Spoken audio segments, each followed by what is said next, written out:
Hello, it's Sierra with WTI. And does anyone else high-key lose motivation, especially in these winter months?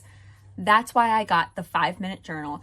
I love it. I saw it all over the internet and I just had to finally get it. I'm so happy that I did because it has really helped me kind of organize my thoughts and my feelings in the morning and at night.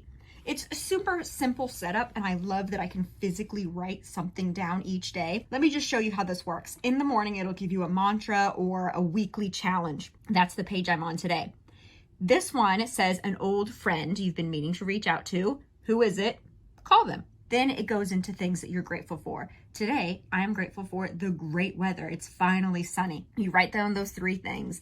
Then it says what would make today great. I love this because it gives you something to look forward to. For instance, I wanted to get an iced coffee today. I think that would make today fabulous. Next is your daily affirmation. You can use the same daily affirmation every single day until you've got it down. My favorite right now is I am a catch, not a fisherman.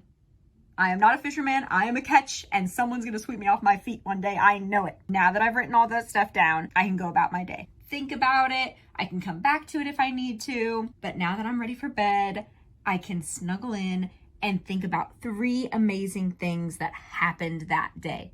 And now that I have written those down, it helps me remember the good things that happened throughout the day instead of fixating on all the bad things that could happen. And then lastly, what could have gone better? This is my favorite part about the book because it gives me something to look forward to the next day.